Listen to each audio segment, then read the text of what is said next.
Hello, hello.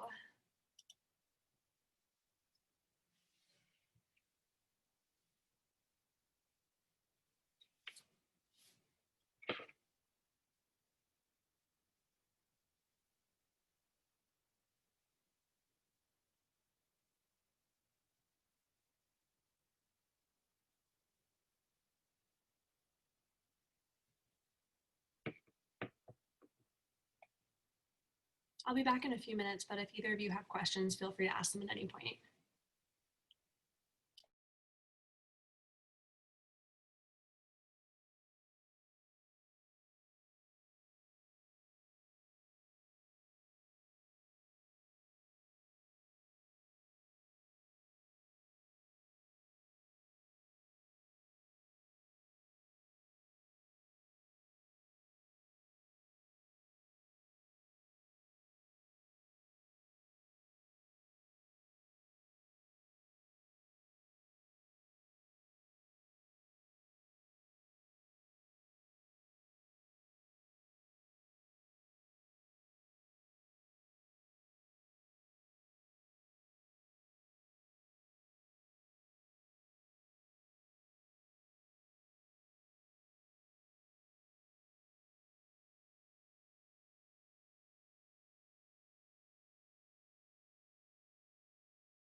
Hello, hello. So we'll wait another minute or two to let everybody else join. But if you do have any questions from last week or from anything, feel free to ask for the next couple minutes, and then we'll also do time for questions at the end as well.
Here we go.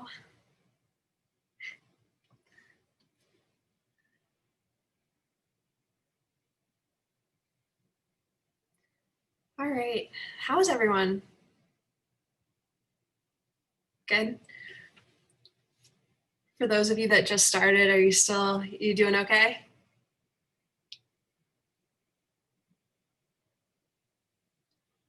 Oh, we already have a question. Is there going to be a yoga part of this class like there was last week? No, there's only going to be a 1-hour lecture today. And then if you want to repeat what we did last week, you can. And if you didn't get a chance to do it yet, you can take that opportunity to do it if you have time. And then for those of you that are finishing up your training, how do you feel about doing your final exam and everything? Doing okay? A little nervous maybe? Yeah? Okay, well, that's all normal, don't worry. And it only gets better with practice for those of you that have never taught before this.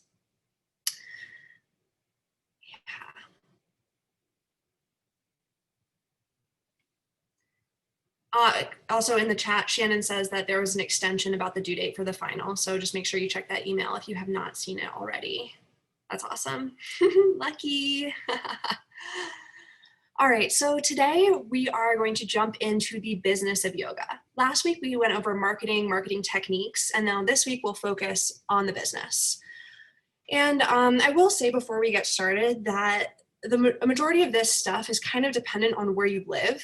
And I'm going to speak mostly from my experience living in the United States.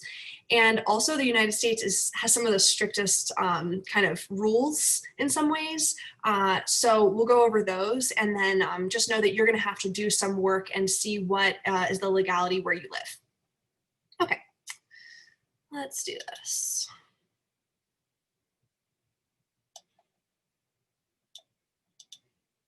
Oh shoot, hold on, sorry, I think I need to, I'm using my boyfriend's computer for the first time and I'm not.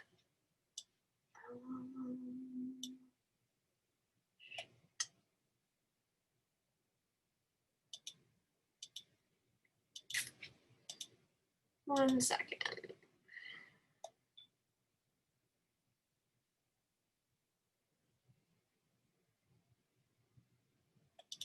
I told you, there always something goes wrong every single time with Zoom. My latest thing is that my camera on my laptop stopped working.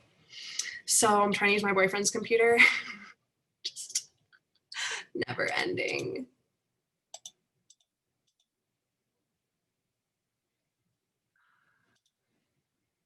Okay.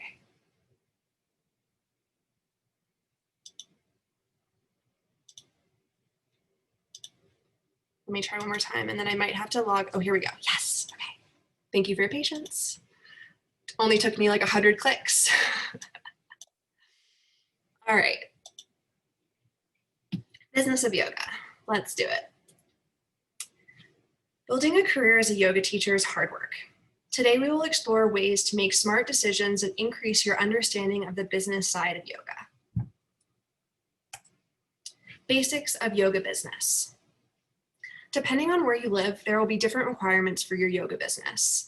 In the US, most yoga teachers are either independent contractors or self-employed, which means they are responsible for keeping track of their income and filing taxes. This also means you can deduct expenses from your income. So most of us are probably familiar with this, but most teachers that teach at a variety of different studios are self-employed. Or if you teach classes out of your own house, or sometimes at a gym, self-employed. And then less often, yoga teachers are employed full-time as studio managers, etc. These teachers typically have their taxes taken directly out of their paychecks. Does this kind of distinction make sense? Yep.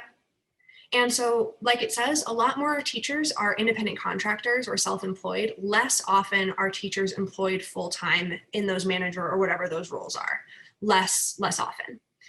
And even if these regulations don't necessarily apply where you live as far as taxes go, it is important to consider because maybe you want to be a full-time employed teacher because that way you know you're getting benefits or making more money, right? Because you're guaranteed a certain salary, whatever it is. And then with the independent contractors, that means you're going to have to kind of hustle and teach at a variety of different studios. So just kind of having these baseline understandings is important because you can kind of set more realistic goals as far as like financial goals based off of this. Okay. And then for those living in the US, here are some examples of tax deductions. So all of these things can be written off on your taxes and then deducted from your total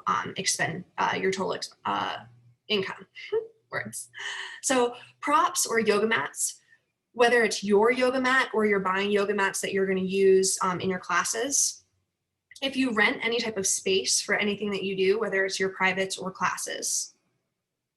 Your health insurance, because you're going to have to get private health insurance. So that would be a write-off. Advertising, website, if you pay someone to take your photos, that kind of thing.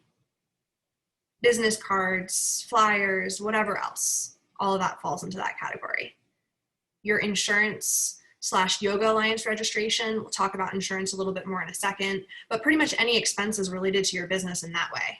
Cha-ching, right off. Work-related travel. So if you're traveling to teach a workshop or even traveling to attend some type of workshop, you could write that off. Your continued education, same thing. Vehicle use / phone and internet, as well as some of your home office space or your entire home office space, depending on what you use it for. And then the last little tie-up note here is, while there are quite a few valid tax deductions, it is important to only write off things directly and solely related to your business. Ask your accountant if you have specific questions, it's worth it. Like for example, if you only use one phone, but you do use your phone for business, you'd likely only write off a percentage of that. You're not going to write off the entire phone bill because you also use your phone bill for personal things, your phone for personal things, right? Does that make sense? Yeah, okay, cool. All right, legal essentials. Again, this depends on where you live because in the US, people will sue you for anything. So it's just important to cover your bases. You must get insurance. You must get insurance. Many studios will require it, but it is equally important for those of you who just teach privates or out of your home. These are some companies: Philly, PHLY, Yoga Alliance, and Yoga Journal all offer insurance through them. Why is this important? So my mom teaches yoga out of her house. She's been teaching yoga for probably like 15 years now. But it's a few steps to get up into where she teaches yoga. And she's teaching to people who are a little bit older and not as able-bodied. And one day a lady slipped. And it really wasn't my mom's fault. But my mom went through her insurance and the insurance paid for everything for the lady because she didn't have good health insurance. So it was really great that she had that. And it's not always like, oh, I just got sued because of X, Y, and Z. It's just nice to have that kind of safety net. So if anything does go wrong, you can fall back on that. And, you know, worst case scenario, I also know someone who was giving someone a pigeon adjustment and their knee popped. And that person did go after the teacher. You know, so you just want to be safe and cover yourself because accidents happen, but also you want to be careful to limit the amount of accidents, right? Careful. Okay. It is smart and necessary to have your students sign liability waivers. If you are teaching at a studio, make sure their waiver covers teachers. Pretty straightforward. But again, same thing, whether you're teaching yourself or at a studio, either way, there needs to be some type of waiver that holds the person responsible, because there has to be some personal responsibility, right? You're going into an asana class, you might get injured, so they need to recognize that. And even having a liability waiver won't completely absolve you from things, because there are loopholes, there are things that can happen, but it is one step to making sure that you're covered and safe. And then last point here, I already kind of touched on it, but use caution when giving adjustments and give options for consent. Whether this means having consent cards or maybe not giving adjustments. And I know that for a long time there was this trend toward like everyone wants adjustments in yoga class. But the thing is, we are not licensed. We're not like medical providers that are licensed in any way, because if you're a doctor and you do some type of malpractice, you will lose your license. If you are a yoga teacher and you do some type of malpractice, nothing happens. Does this make sense? So you have to be careful, and you really giving consent is is really important when it comes to adjustments. And then even when you do have someone's consent, erring on the side of caution, especially if you're strong. Yeah. Takes practice. And like I was saying before, it's not like we went to massage therapy school. I mean, some people have, and that's great because it gives you that other understanding and a whole deeper understanding of the body and kind of the certification to like touch and manipulate someone's body. And like we don't go through that in yoga teacher training, and that's okay, but it's just important to recognize that it's like not the same qualification as like a doctor or like a physical therapist or like a massage therapist, right? So use your power wisely. One second. I always forget to pop out the chat. Okay. Nothing too important.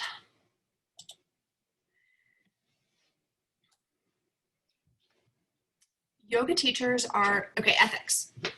Ethics. This is some shit.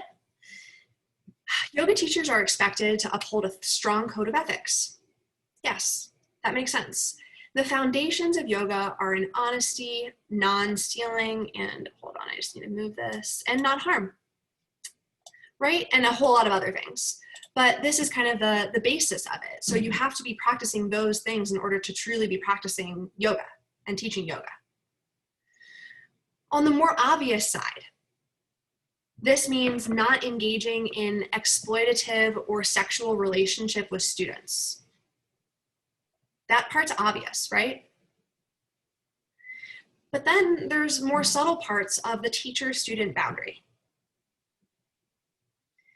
And this can appear in a lot of different ways. This can be as simple as touching people because you know you can, right? Or giving an adjustment to someone you think is cute.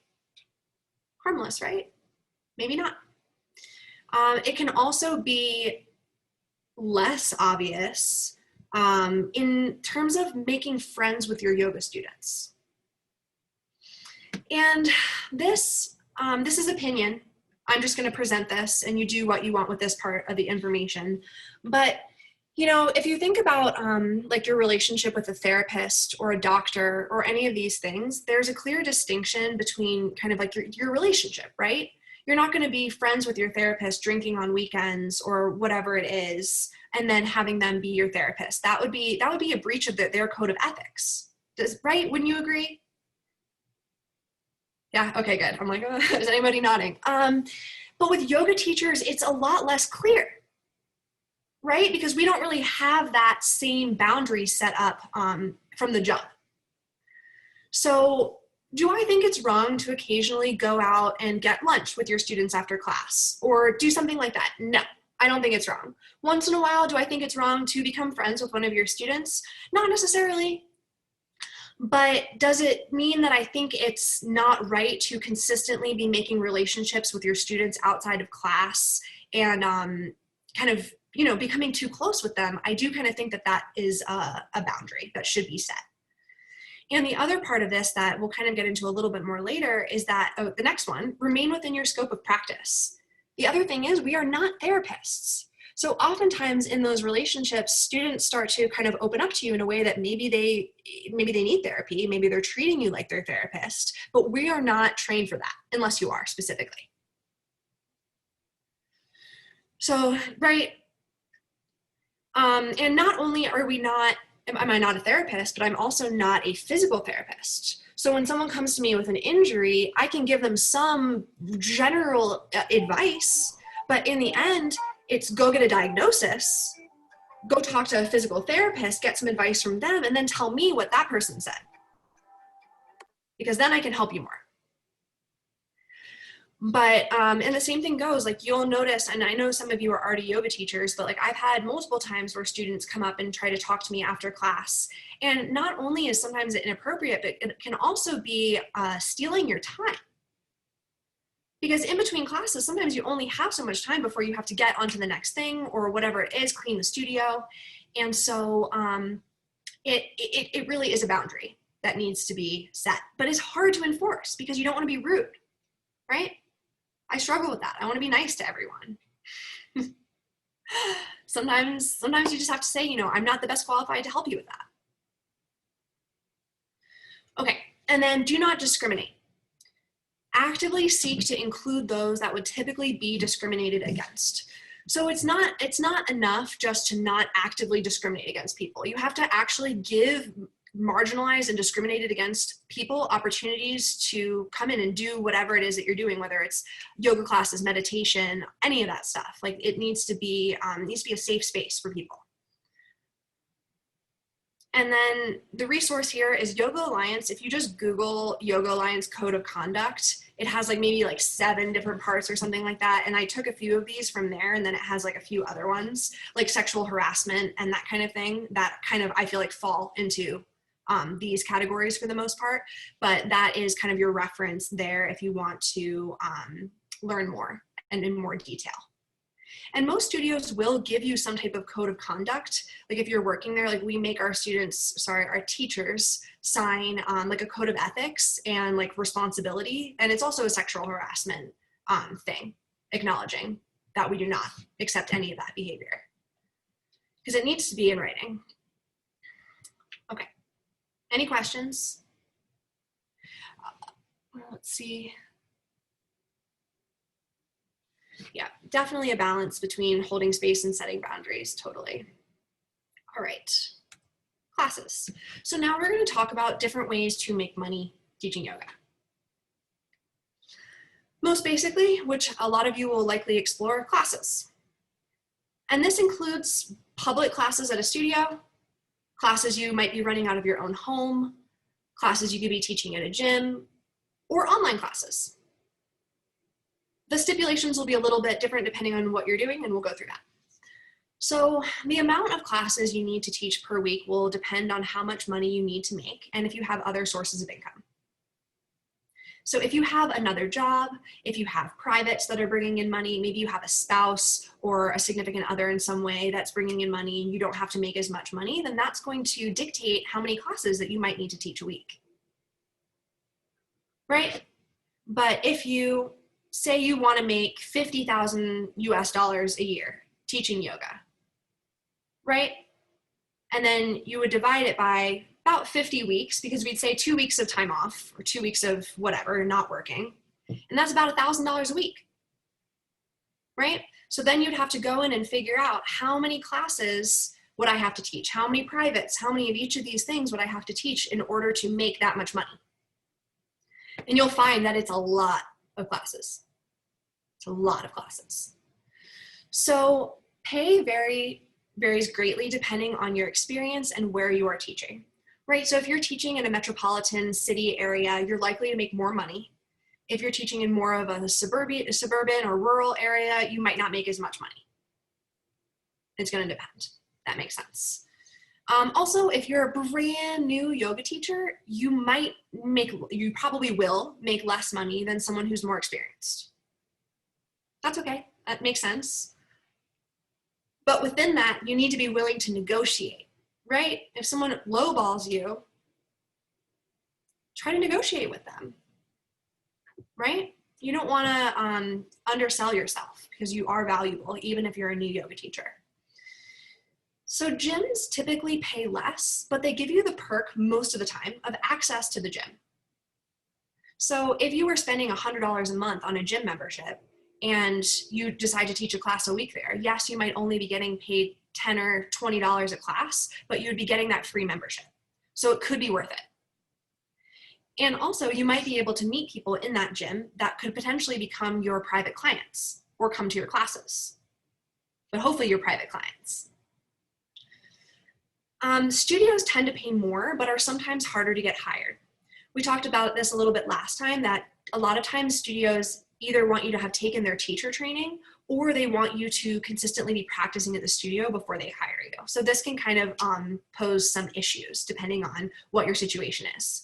Because also it can kind of be a scam to some degree where teachers or studios are like, you have to pay and come take classes here before we hire you.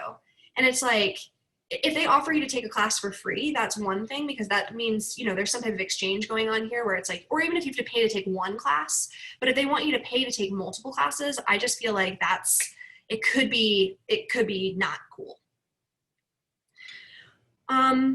So gyms, the range $10 to $50 US dollars typically, and then studios anywhere from $25 to 75 plus. The sky's the limit, not really, but I have heard of studios paying more than $100 or even close to $200 a class, depending on how many students are there and how much they're paying, right? As far as how you get paid, pay scale, sometimes you'll get a flat rate, which means it's $35 a class no matter how many people come, every class. And then other times you'll get paid per student.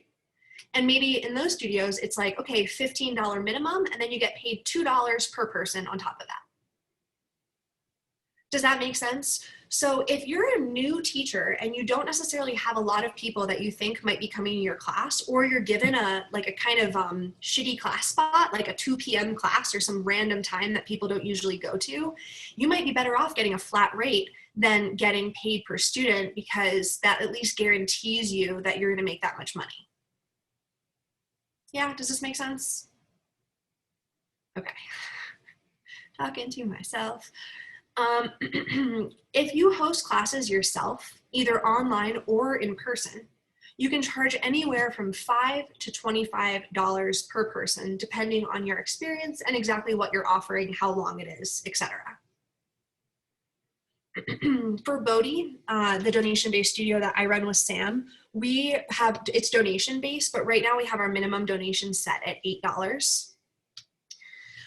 Originally, when we were doing in-person classes, we had the minimum donation at $5, but what we realized was that a lot of people would just pay $5 even if they didn't need to, even if they could have afforded $12 or $15. So instead, we switched it so that if people signed up online, they would have to pay $15 or more, and if they want to bring cash into the studio, then they could pay as little as $5. But even making it one step harder for them to do that, way more people paid the $15 suggested, and then some people brought in cash, no big deal. But the reason why I'm telling you this is just be careful about how low you charge if you do make it a sliding scale, because sometimes people will take advantage. And you can always reevaluate, right? You can try something, it doesn't work out, you change it. Okay, I'm going to talk about privates in a moment. That's going to be the next slide. I get concerned about the word donation versus pay what you can. Donation gives the impression that it's a charitable donation, not going to pay the teacher. Totally understood. So for our studio, since it is a nonprofit, I think that the word donation makes sense because even though some of it goes to pay for the teacher, it does go back to the other nonprofits that we work with. Whereas if you are teaching a class, I think using the word pay what you can does make more sense in that way. Right? Awesome. Or if you are calling it donation, maybe you're giving some of that money somewhere else, which could be cool. Any questions? So this is kind of like an overview, but do you have questions about specifically teaching like online classes? Since I know that probably a lot of us might have our first teaching experience on Zoom or, you know, through that YouTube video or whatever it is. You can raise your hand and unmute yourself, or you can type it, up to you. Hi, Irene, I have a question. Yes. When it comes to like the nonprofit or working with nonprofits, do you have like a system that you use where like there's a certain amount that goes to the yoga teacher and then the rest gets donated to a profit, or how do you figure that out? Okay, so honestly, it's kind of, I'll answer your question, but we're not the best example because we actually give too much of our money away before we like cover our own asses, which has to be like, you really need to cover your own bases before you give money away. So I'll say that first, because that's how a nonprofit works. Like you're not making profit, but you still have to pay your rent, your teachers, blah, blah, blah. So what we do is we don't pay our teachers that well. We do a $25 minimum, and then we do $1 per person over 5 people after that. But we don't require our teachers to clean the studio or anything. They just show up to teach. They don't even have to log people in. We have someone else do that, and they don't have to clean or anything after. So we try to ask for like the least we can, and then we don't pay that well because it is a nonprofit.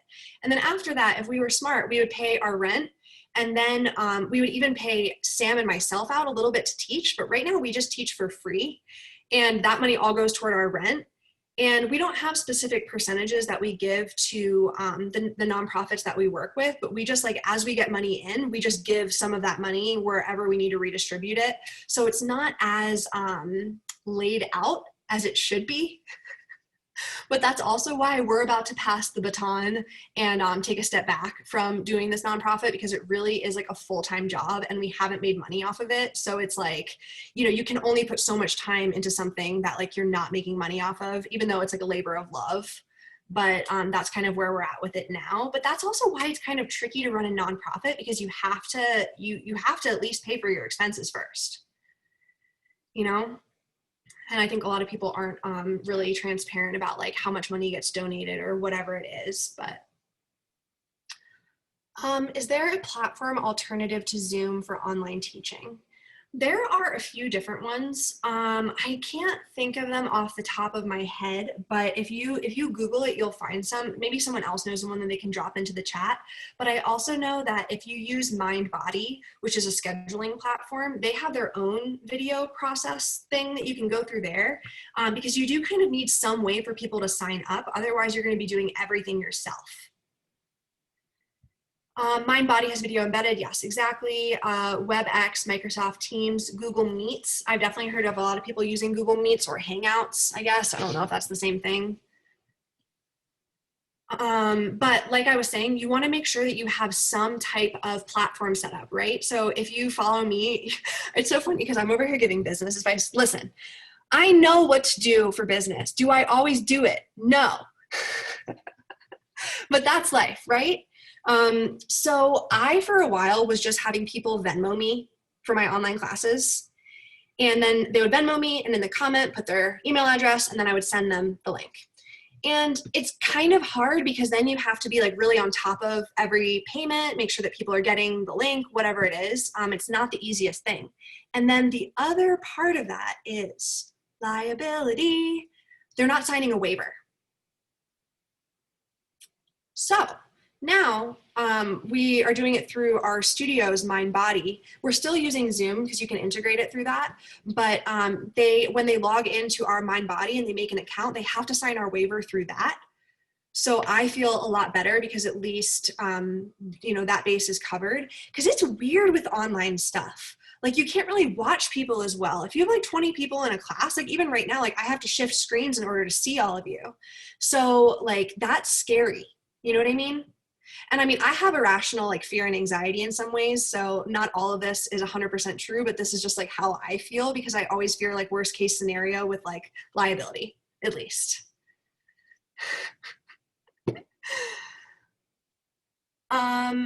Okay, Kelly had a question. How does insurance and liability waivers transfer to the current online Zoom privates during this time period? Okay, so I feel like that mostly answered that question. If you have a follow-up on that, I'm happy to answer that as well. But yeah, I think doing it through some type of scheduling platform would be good. Iris says, the yoga studio I go to uses Facebook private group and the classes are there the entire month. They charge a monthly fee. It has worked really good so far. I would just wonder that again, like, is there some type of waiver that people sign or anything like legally in that situation? Also, I don't know, Iris, are you in the US? Because if you're not, then it probably doesn't matter. No. Yeah. Okay. Right. So if you're in the US, this is like a whole different freaking thing. And I wish I didn't have to act like this, but I do. Okay. All right, let's get back to this. So if you want an example of liability forms, I believe that you can either go through Yoga Alliance or you can literally Google yoga liability waiver and you'll get templates. And if you have any specific questions, like if you find one and you have a question about it, just send me an email. I'm gonna pop my email back into this chat because I don't think I've sent it to those of you that joined last week. But if you have any questions at any point, sometimes it does take me a couple days to respond, but I will definitely get back to you. So I'm always a resource, happy to help. Should we all have our own insurance if you are teaching not affiliated with a studio? If you live in the US, then yes, you definitely should, because at least if you teach at a studio, their insurance should cover you, but it's always good to have your own insurance too. But if you're just teaching on your own, you really should have your own insurance. And then one other thing about that, which again, this is more of like a US thing, so I won't be on it too long, but you really should like create an LLC or create like a business. And that way you can have your business liable and that like people could sue your business and not sue you personally. And on that note, one of the things with taxes is that I have a separate business bank account too, right? So I conduct all of my, yeah, you can just become a sole proprietor, exactly. And so I do all of my yoga stuff, all of my yoga money goes into my business account. And then if I need to spend expenses, I only spend it out of that account. And then I just keep my personal account separate from that. And if I need to pay myself money, I can. If I need an allowance out of my business account, I can. But that way it just all stays in one place and it's really easy at the end of the year or however often you're looking through your QuickBooks, if you use QuickBooks or something like that, or if you have an accountant do it eventually, whatever. But it just makes it so much easier. So I encourage you to do that. And the business account can be a personal account as a separate bank. You're a professional musician and self-employed, you do the same thing. Exactly. So it doesn't have to be anything fancy. It can just literally be a separate account. The point is just to keep it not where you're spending your grocery money or whatever. And insurance is around $100 a year. Yep, I think mine's like I think it's $150 through Philly, and it's like a $1.5 million or something like that liability. So maybe even 3 million, I think actually. So it's pretty good. All right. Oh shoot. Let me move this.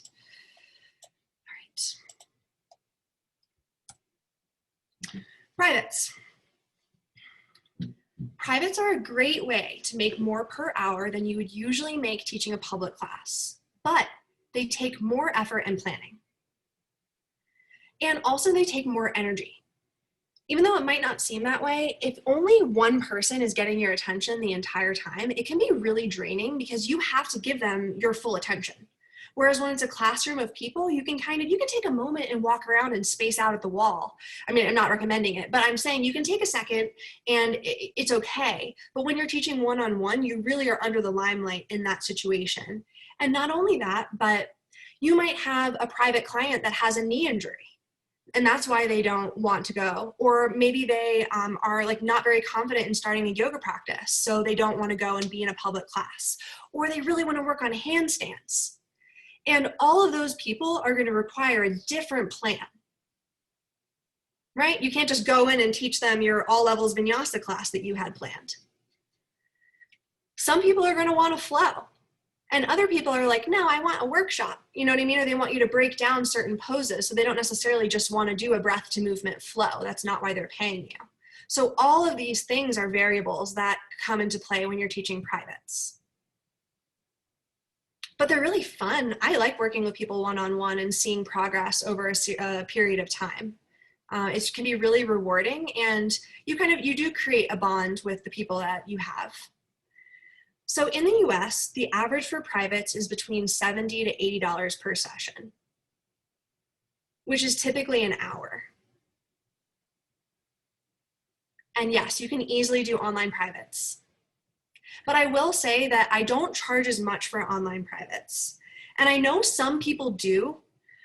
I felt/feel bad, especially right now with like current times, like the economy's not great. And also I need money too, so I'm okay with discounting my rate for coronavirus. But yeah, teaching online is awesome. Privates online is really cool. It's different though, right? Because there's no hands-on element. And you hope that they're a good listener, because sometimes people are very visual and they have to be able to like watch what you're doing. Anyways, I digress. As a new yoga teacher, you can offer discounts or deals, such as you could maybe give your first class free. And this is if you're really looking for practice, right? You like need practice teaching. You're like, hey, I'll give you your first class free, and then the following will be this much money. You can also, so first class free and a heavily discounted rate for your friends and family as practice for you. You could also offer introductory pricing for a certain amount of time. That way your students know that your price will increase.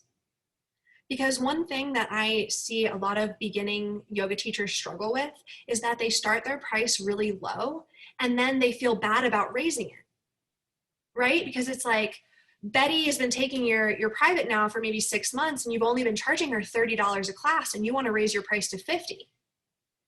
And there are multiple ways you can deal with that, right? Sometimes you can let people be grandfathered in to a certain price. Or you could be like, hey, Betty, before she even starts, say, hey, Betty, I'm offering introductory pricing for the next 6 months. My privates will be $30. After 6 months, they're going to go up to $50. Because you can know with relative confidence that if you're teaching regularly for 6 months, you're going to be a better teacher in 6 months, right? And that way you can feel okay about not, charging a relatively fair price at first, but also not underselling yourself, which is really important. So typically discounts are offered for packages. Like I offer a 5% discount on packages of 5 and a 10%, not $10, 10% discount on a package of 10. So my private price has fluctuated quite a bit over the years. When I first started teaching privates, there were times when I charged $150 or $200 for a private for an hour. Actually, I think I was doing an hour and a half. But this was a very specific circumstance because it would be like, I'm teaching workshops up in New Jersey and someone wants me to drive to their house to teach them a private. And so it's like, if I only have 3 days in New Jersey and you want me to teach a private on one of these days, I'm only going to teach one while I'm there. So I charged $150 or $200 also for traveling. But now I'm a little bit less cocky in certain ways. Now I charge $100 for an hour if people come to me. Because also I want people to come back. I want people to come more often.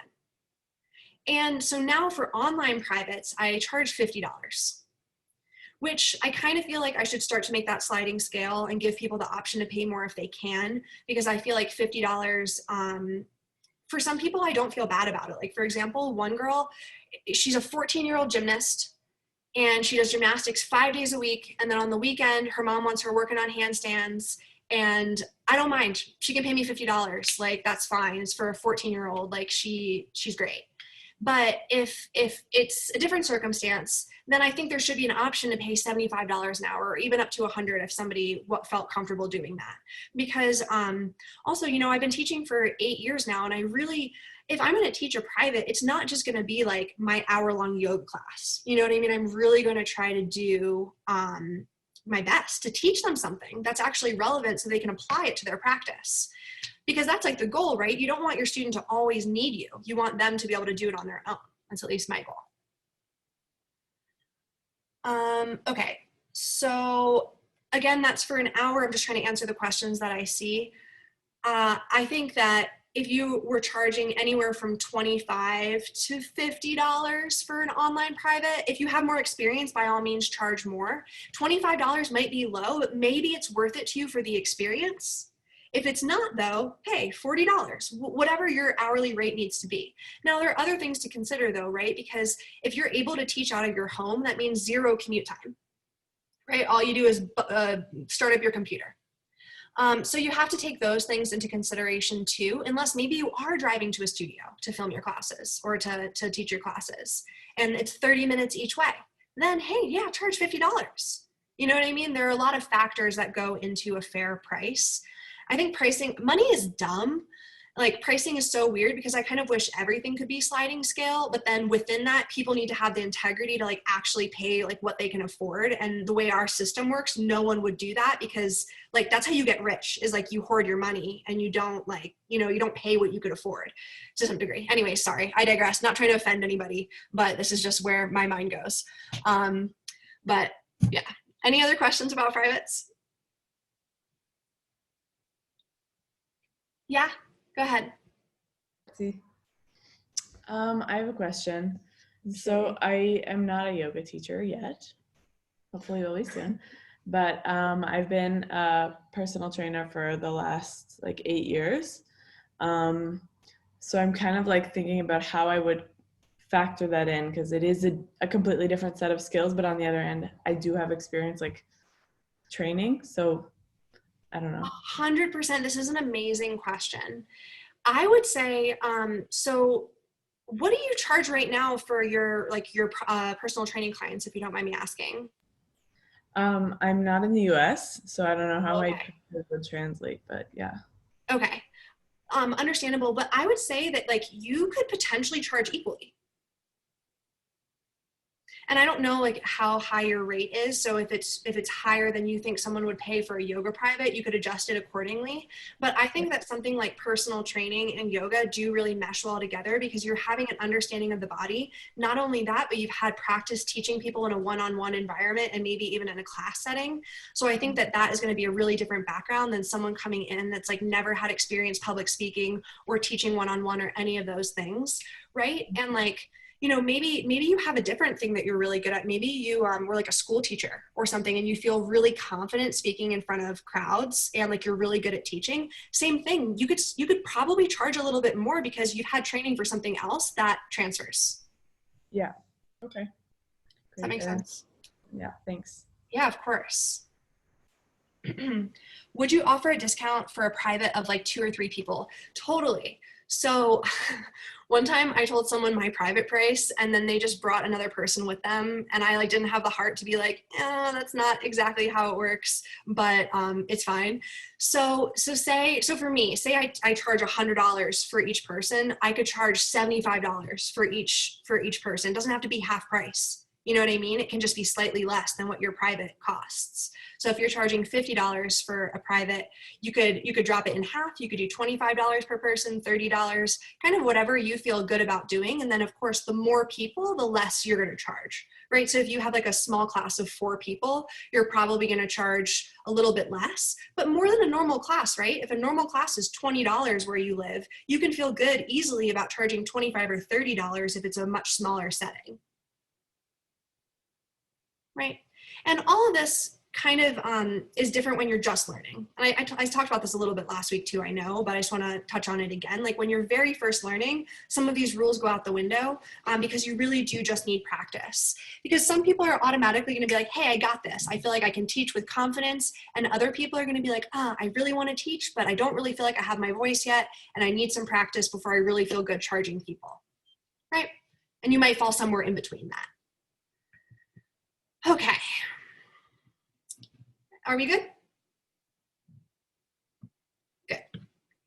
All right, workshops. Workshops are a chance to take more time to teach specific skills, themes, or styles. Typically 90 minutes or more for the most part, oftentimes 2 hours, because there's some movement and some lecture. And I think that's what really sets workshops apart from normal classes, is that blend between the two. And I think good workshops have maybe 40% lecture and 60% asana or something like that. It's not a perfect number, it could be 30%, but somewhere maybe a little bit more than half asana, a little less than half lecture. I like that because if I sit, I've taken really good workshops that are more lecture, but it's harder to pay attention to for me. So I like to teach in a way that helps people like me by breaking it up with movement. Personal styles are going to be, your choice, however you want to do it, but that's what works for me. The cool thing about teaching workshops is you usually make more money. Like when you're teaching at a yoga studio, if you usually teach at a yoga studio and then you teach a workshop there, you're likely going to make between 50 and 70% of the profit. Sometimes that will be lower, 30 or 40%, but I would really caution you in those situations, because unless that studio is guaranteeing that they can get a ton of people in and that they're going to do all the work marketing and everything for you, I don't think it's worth teaching if they're only going to give you that percentage, because there are studios that will give almost anyone 50%. And then on the flip side of that, if you know that you can bring people in and you're a seasoned, experienced teacher and you're going to be doing a significant amount of the advertising, that's when you push for 70%, even 80%, if you're doing the majority of the stuff. Now, the other option would be you renting a space and paying hourly rental, which can be more affordable depending on where you are. If you're in the middle of a city, sometimes that can be hit or miss, right? Sometimes you can find a little gem that could be like a good space that's affordable, but other times, depending on where you live, it might be really expensive to rent a space. So that's going to depend. But if you do that, you are in charge of everything. You need your insurance that covers sublets. You need a way to process payments, right? Unless you just have people bring cash, which I've seen teachers do, but that just I don't know. I want to know how many people are coming to my workshop.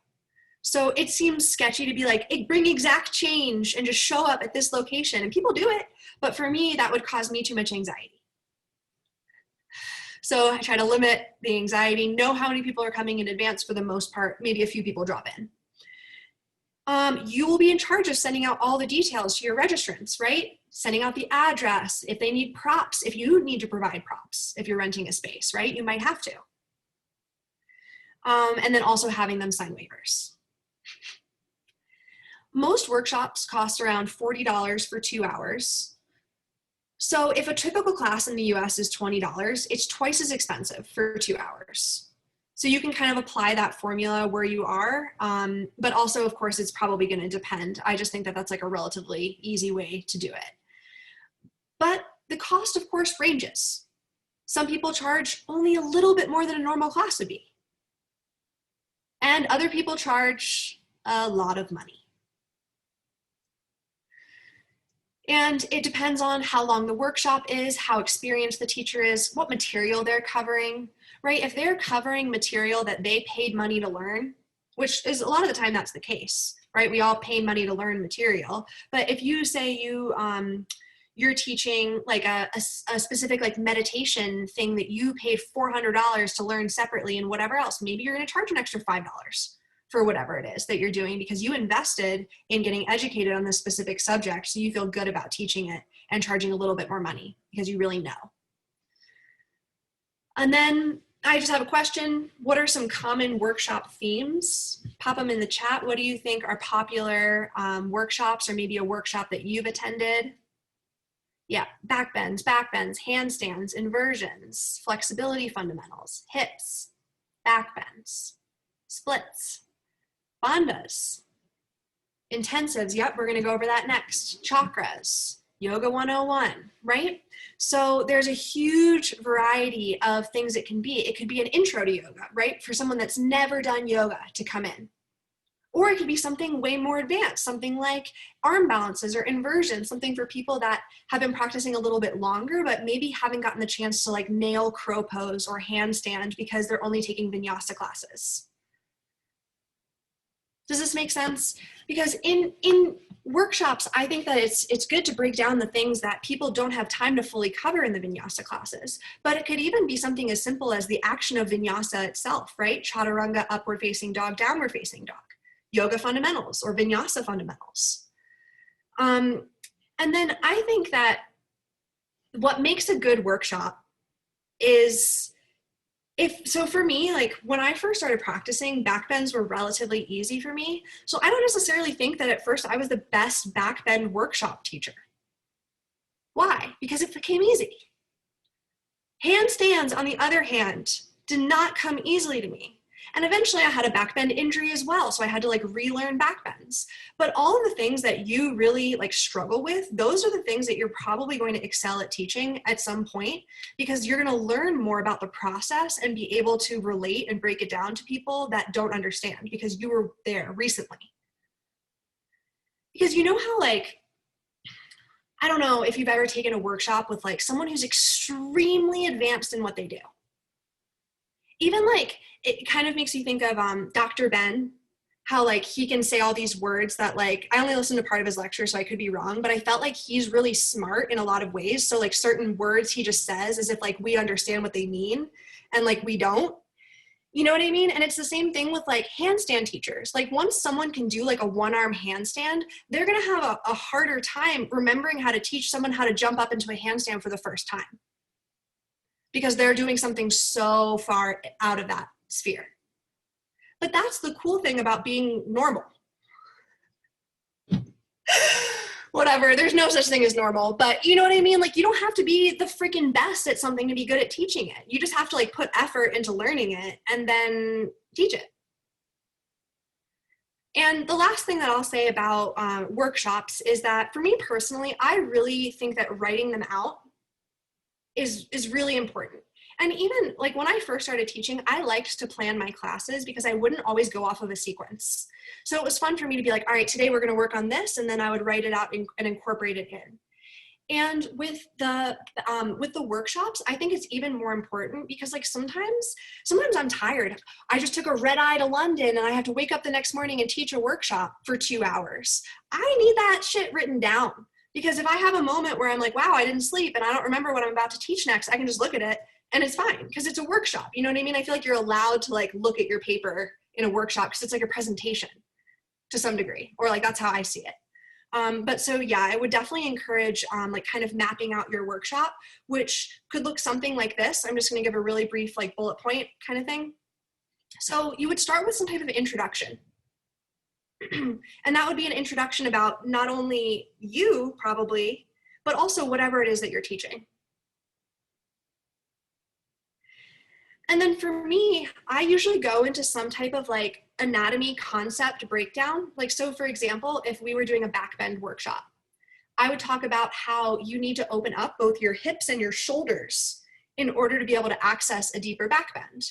And I would kind of explain that. And it doesn't have to be super complex or like crazy. It's just like explaining the concepts behind it.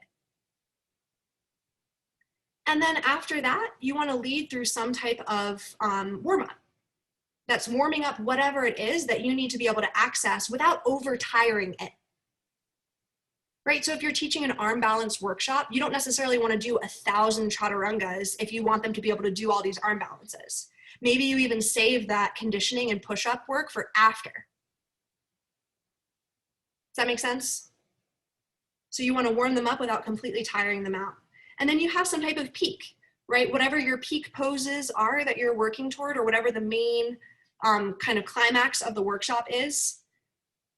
And you want to have that in mind the whole time you're planning out the rest of it, because it's all gearing toward that. And then very important, some type of cool down. right? So if you did a lot of handstands and stuff, maybe you want to stretch and open up the chest, release the wrists and the forearms. If you did a lot of back bends, you want to do some of the opposite, like a little bit of core work and some forward folds or hip openers, gentle stuff.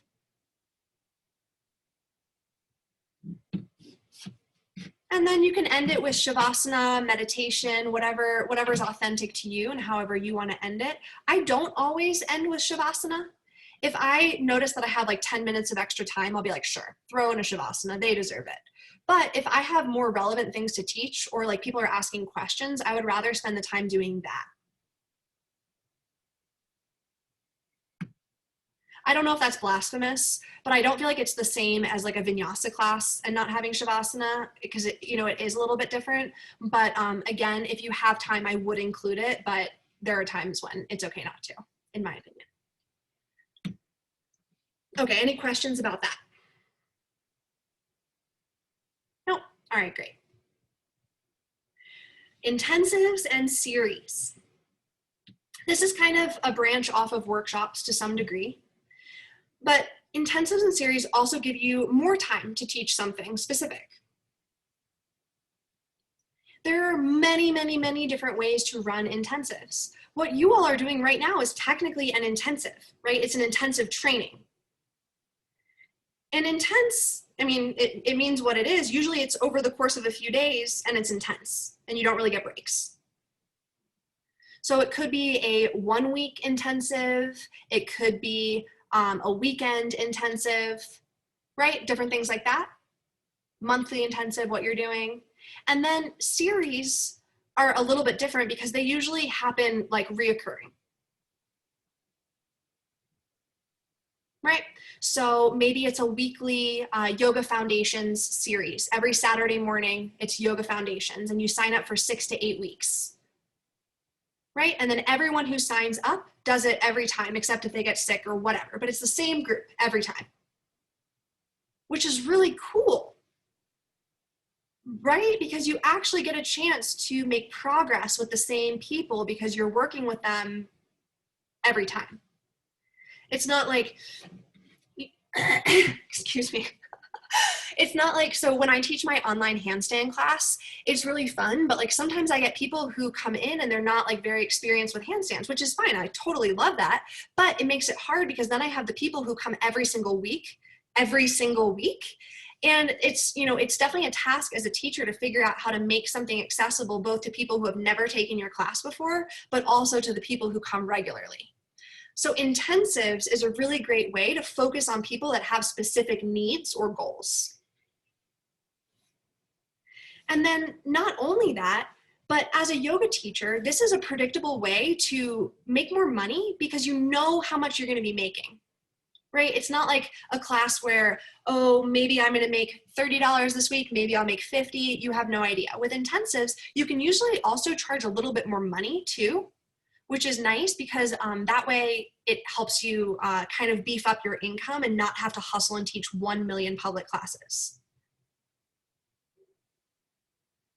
But also, as a very new teacher, I mean, I would say don't even like put this stuff in the back of your mind until you've been teaching for at least 6 months to a year. And maybe less if you have a background in something else, or, maybe you've been teaching on the low for a little while and like, you're not certified to teach, but you like have had experience. But for most people, 6 months, have some time, practice teaching, kind of explore your niche, see what you want to do, and then think about, okay, what can I offer as far as like a workshop or something like that. I think that's like the best way to do it. But, you could maybe teach something that was like a series for beginners, even though teaching beginners is harder. But maybe that's more authentic to where you are right now in your journey. And maybe you don't want to teach like a handstand intensive because that doesn't seem like right. You would rather teach people how to like come into their body, which is so powerful. And I think that a lot of people are intimidated when it comes to starting yoga because we look at Instagram or anywhere and it's like yoga, like break your back. So I think that having a series for beginners is a really great way to get people in the door.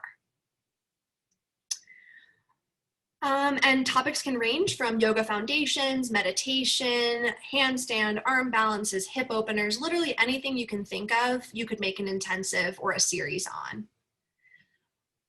A lot of intensives that are popular are also like styles of yoga, right? Like people could do like an Ashtanga intensive, like Sam hosts an Ashtanga intensive, or like a rocket intensive. So it's for people who are already teachers but want to like learn more. Or for practitioners that are serious about it. And most of the time, workshops as well as intensives or series can count as continued education credits for Yoga Alliance.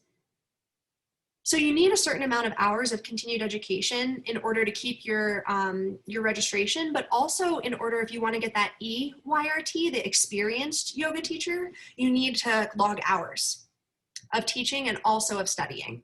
So this would count as hours of studying. This would be a selling point and should be included in the description.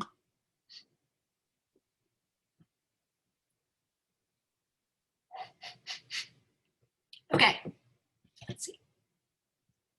Retreats. Who here wants to host a retreat one day? Yeah. Retreats are really cool, but they also are a chance to potentially get taken advantage of.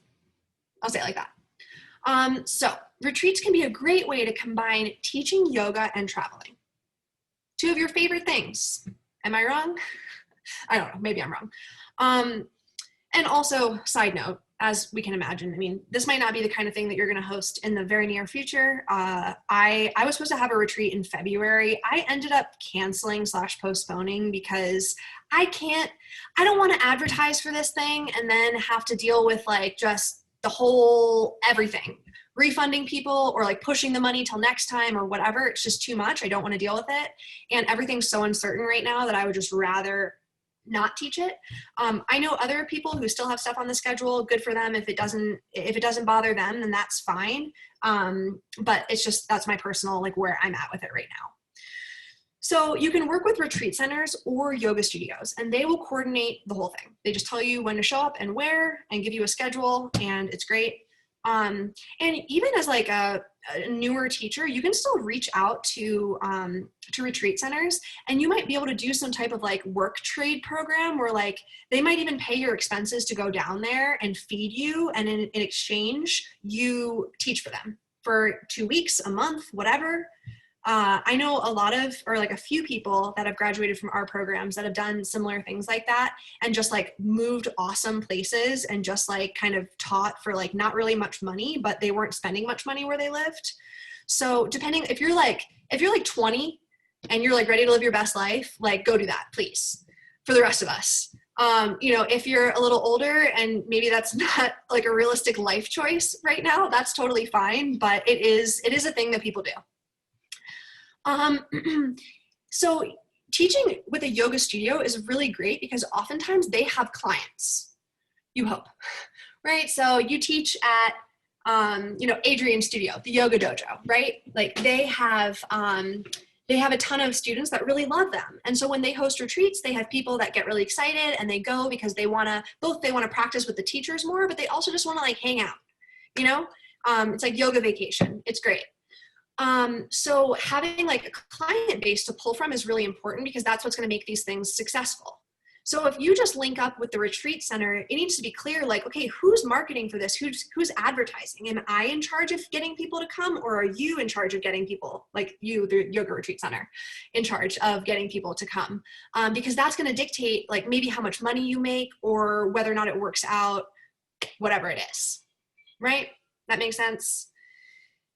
And okay, so as always, pay varies greatly. Some studios or retreat centers will offer to pay your expenses only.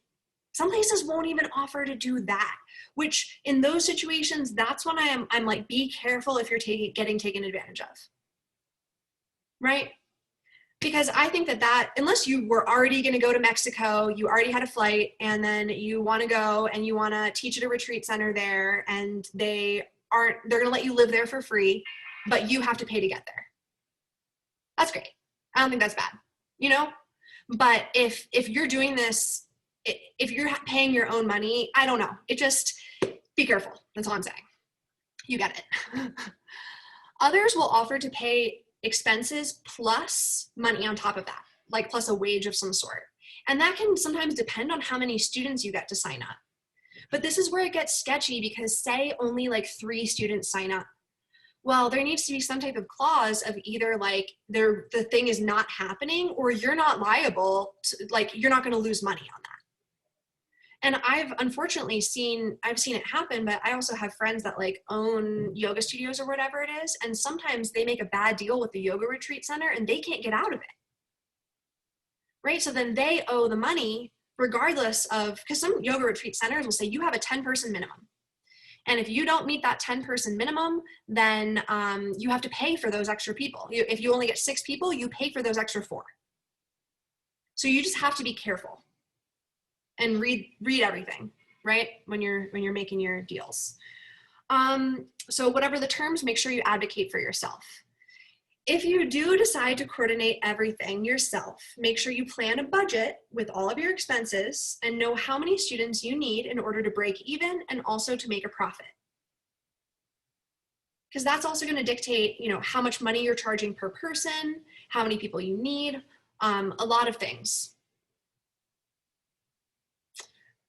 So one thing, I don't know if this is relevant, but I'm just going to say it because it's something that I do. I teach at this retreat center called Calhoun in Mexico, and I think they have a 12-person minimum now.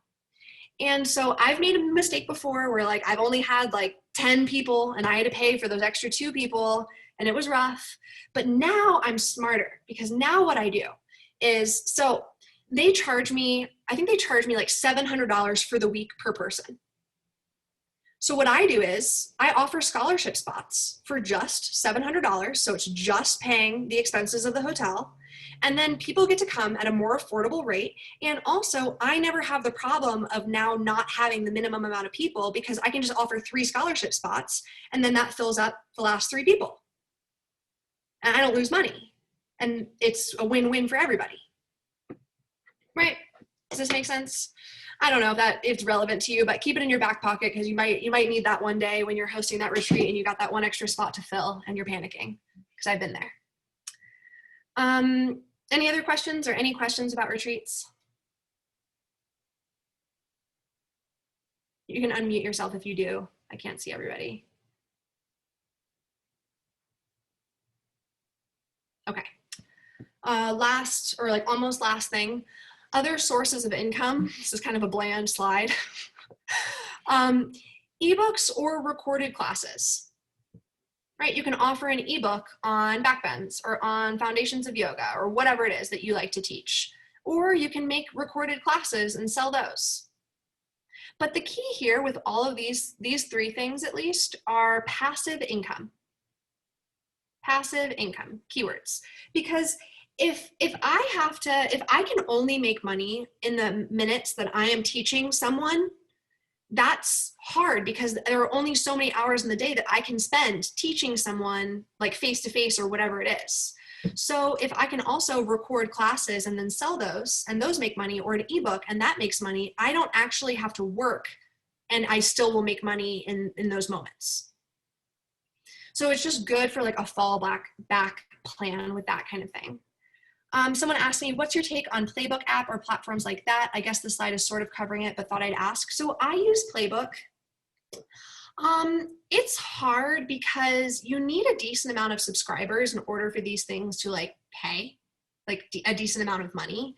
And so that's the kind of tough part, is if you feel like you can get like 100 people to sign up on these apps, then it could be worth it. But otherwise it might not be worth the effort, because that's kind of like where I'm at with it now, where like I spent like 50 hours filming all this stuff and like I haven't made that much money off of it, which I think part of it's a product of the times. There's so many availabilities for people to take anything.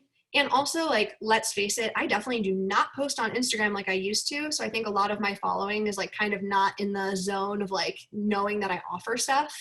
But I think that the concept like Playbook or apps like that, I think that those are good potential ways to get your name out there as well. So I wouldn't like completely knock it, but again, just make sure you check the terms, because sometimes, not necessarily Playbook, but sometimes people will try to take advantage of new teachers and like offer them like not great deals. So again, if you ever have a question about a deal, being like, should I take this deal, Irene? Feel free, send it my way. Privacy, like I won't tell anyone about it, and I can just like give you my opinion, which I don't know if it's relevant, but you know, it is something. So yeah, because I definitely had that happen to me before where I got taken advantage of, and it really sucks because, you know, a lot of us are just doing this ourselves. Like I know some people have managers. I need to hire Ben, Carson's manager, but it's tough. We gotta stick together. And then I know it sounds silly to mention brand partnerships, but it's still relevant, because no matter how many followers you have, you can always link up with like local brands or even like local Lululemon. I don't know. We probably hate Lululemon, but I'm just giving it as an example as like a brand that will give you like a shopping budget and support your classes and, you know, whatever. And even if you don't have a huge following, you're just like a good local teacher, they can really boost your exposure. And it's like, you know, capitalism, we might as well like take advantage of like, you know, exploit these big companies, but also, you know, whatever.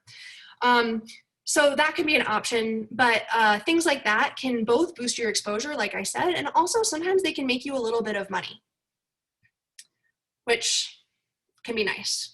And I said this last time, I'm pretty sure last week, but just make sure that if you do, if you are promoting something, that you do believe in it and that you feel okay with yourself, like promoting that product or brand or whatever it is, just because it'll make you feel better about yourself in the long run.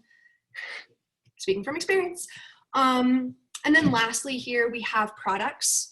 So yoga products are kind of funny, but at the same time, I think that it's really cool that there's like a yoga wheel or like specific yoga mats for like different people who like different textures, you know, like my hands are super sweaty. So like I love sticky yoga mats. Like it's really helpful for me. So I think that either endorsing products or even creating products yourself, maybe you have like some specific thing. I don't know. I can't think of anything in this moment, but like that makes you unique. And like, you've realized that in your yoga practice, you really need this. And it's really changed the game for you. Like you could make that product, right? And like, maybe other people feel the same way. Sorry, I don't have a good example because then I would probably make it, but you get the idea. But the point here, again, is just other sources of income other than your public classes. Overview. Create a sustainable schedule and offer more than just public classes. I think that if you are teaching yoga part-time, meaning like you have another job, you should definitely not, in a perfect world where money isn't real, I think teaching one class a week, if you work another job, like a full-time job, one class a week would be perfect. Because that way you can actually focus on it and like enjoy it and teach for the love of teaching, and you would still have time to practice that week, hopefully. Because if you teach more than that, you're going to get resentful, and then you're not going to be practicing because you don't have time to practice because you're only teaching, and then your classes are going to become stale, and you're going to resent having to teach, and you're going to resent your yoga practice because you're not practicing, and it's a very slippery slope. So yeah. And then if you have another part-time job where you're working, you know, a normal part-time, however many hours, 15 hours a week, 20 hours a week, 7 classes a week, I think no more than 1 class a day would be great. And this is, again, personal opinion. And if that were me, I mean, I would almost rather have like 2 classes, 2 days, and then like one or 2 classes, a couple other days. But like, I would rather just like get them out of the way. You know what I mean? Like 2 days a week, teach 2 classes. I think that would be like what I would want to do rather than having something to commit to every single day, if that makes sense, you know, take time off. Does that we good on that? Okay. Cover your bases from a legal standpoint. This is going to depend on where you live, so do your research. Yoga Alliance is a great resource as far as just like yoga teacher stuff, not necessarily other stuff like taxes and that kind of stuff. They do have some information on that as well, though. Plan ahead and maybe don't quit your day job right away. This is kind of tough advice because I feel like everyone, or at least like when I first started leading teacher trainings, everyone wanted to just quit their job and just become a teacher. Or a lot of people were like graduating college, just wanted to be a full-time yoga teacher. It is not that glamorous. I mean, I have friends that teach like 25 classes a week and it's really rough and they make it work and they have a good attitude, but I don't know how. I think I would be miserable. But if you know that maybe you just have to do that for 2 years in order to like make your name in the yoga industry, and then like after that you focus more on like workshops and privates and that kind of stuff after you already have like a network of people. Because like think about, if you're teaching 20 classes a week, how many people every single week are taking your class? A lot of people, probably, right? Does that make sense? So like it is one way to do it. So this is exactly what I want to teach during my retirement. So I'm making money, and yoga might be supplemental, more for the love of it and helping people. I love it now, totally. If you're trying to pursue yoga full time, do I have suggestions? Like you just said, you're pursuing it, which means at first you're going to cover your bases, making sure that you can make your basic needs, meet your basic needs with money, which means maybe you work part-time doing something else. Maybe that means you plan for a little bit or work another job, save some money, and then do it. And I'm not trying to tell you to like not daydream or like not try for your daydream, but I just think that it's better to be smart and plan ahead with this and like have realistic goals and expectations. And like the more you can plan, like what I was telling you before, if you have a goal of making a certain amount of money a year, you have to backtrack and break it down and see what does that mean? Like, what does that look like as far as how many classes I'm teaching a week? And if that's a sustainable number for you, or you can figure it out with a few privates, then do it, right? But if you can't, and if you figure it out and it's really overwhelming, then maybe not. Okay, just catching up on the chat.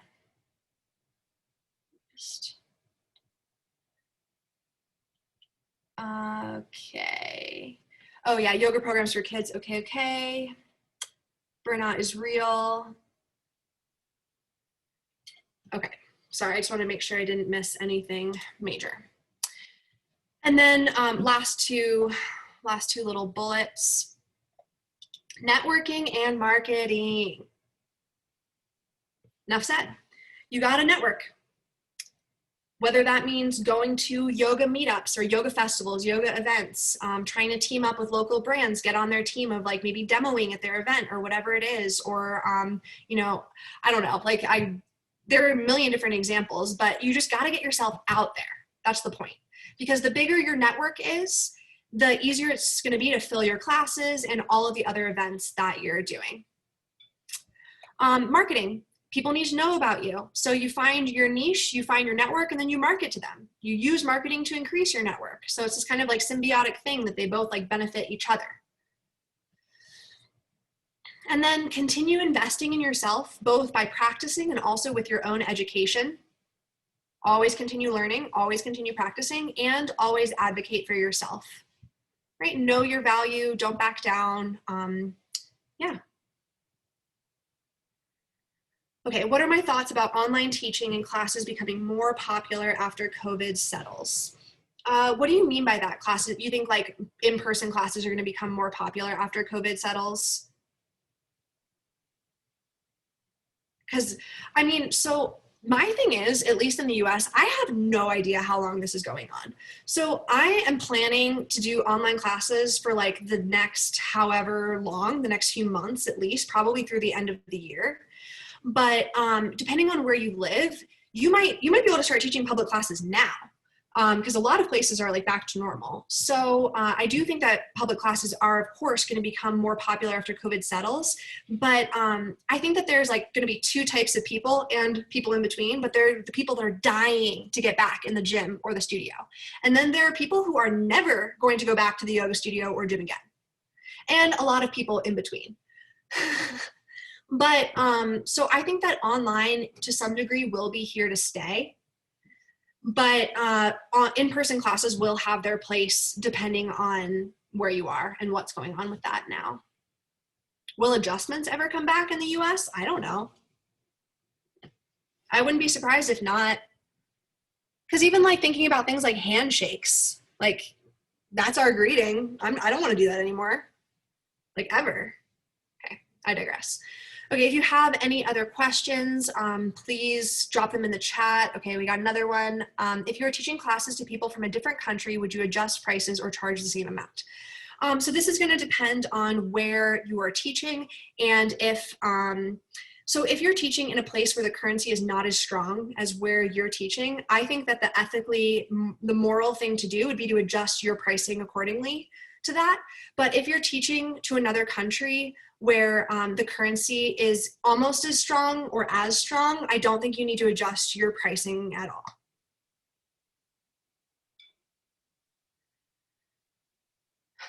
Anything else?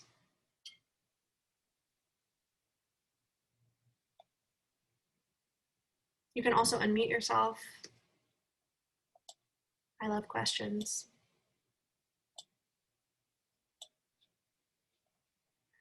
Okay, another one. I spoke of keeping your yoga training credits. Can you give more detail on that? Didn't know that was a thing. So once you finish this training, once you complete your final exam, you're going to be able to register with Yoga Alliance.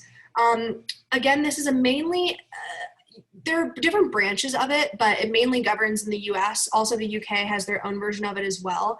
And I think that in other countries, they accept the US Yoga Alliance, but you're gonna have to kind of figure out where you need to register depending on where you live. But for most of us, it'll be Yoga Alliance. And once you register on that website, you'll have like a whole dashboard that will, you'll be able to like log your hours teaching, log your hours that you've done like education, that kind of thing. It's pretty straightforward once you're on there. Anything else?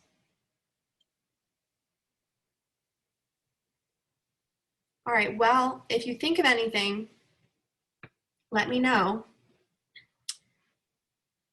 Yoga Alliance, I think it's like $100 a year or something like that. I'm gonna keep talking. If you need to go, as always, you're free to go. I feel like people have just been leaving whenever they need to, so you all know that. And this will be on the recording if you need to watch it later. But so Yoga Alliance, I think it's like $150 a year, something like that, $100 a year. The benefits of registering with Yoga Alliance. So depending on where you plan on teaching, some studios require that you are registered with Yoga Alliance. Other studios do not require it, but in the US, it's pretty common that they do. And yes, it is a charge per year. Other than that, there really aren't that many benefits other than it being the only accreditation, I think that's the right way to say it, that we have. As far as yoga goes, at least in the US, like there's no other governing principle that you can become registered through. So as far as like yoga goes, I kind of feel like that's the way to go. Granted, I just came up due and I'm like, do I really want to pay this again? I don't know. Like, does it really mean anything? I don't know. But I will say that for the first, I mean, I'm going to continue to pay it, but I've been teaching for 8 years now. Maybe once I've been teaching for 20 years, I'll be like, screw you, Yoga Alliance. I don't need you. But I still don't quite feel like I'm there yet to like have that kind of authority to be like, I don't need the only governing body that there is. And the last thing I'll say on this specifically is that, you know, the thing is, people say that like you don't have to do a yoga teacher training to teach yoga, or that they're self-taught and that like, you know, that they're just teaching without a certification of some sort. And I'm sure some of you may have taught before you had a certification. And I'm not trying to talk badly on you. I'm just saying that like with anything that you do, whether it's that you're going to become a personal trainer or you're going to become an artist of some sort, you're going to go through some type of schooling. And even if it's just with like a mentor, you're going to go through some type of learning to learn that craft. And so with yoga, it's kind of like you pay your dues by doing a teacher training and by learning, and then you register to kind of prove that you've done it. Because otherwise it would be like anybody could just teach and like we wouldn't really know if they had done their teacher training or not. And granted, that doesn't mean that everyone who registers with Yoga Alliance is a good teacher. That's not what I'm saying either, but it just makes me feel a little bit better doing that, jumping through that hoop. Okay, anyone else? You just need a picture of your certificate to register. You like upload it. So, and I think you upload it and then it will ask the school. So then Carson will go in and like approve and say that like he'll look at it and like approve it. So it's pretty easy. Oh, okay, my friends. Well, I'll stick around if I see anything else pop up, but I hope you have a great rest of your day, night, morning, wherever you are. And I will see you next week. Yes, you do pay for registering with Yoga Alliance. Thank you all.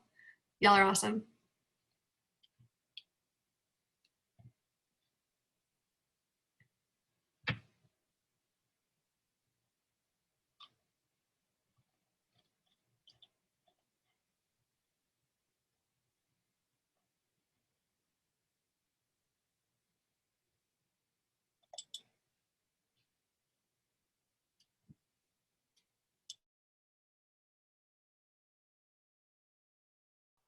Irene, I have a question.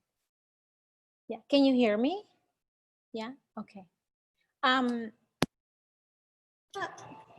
Teacher training, like I would say 6 years ago here in Texas. Mm-hmm.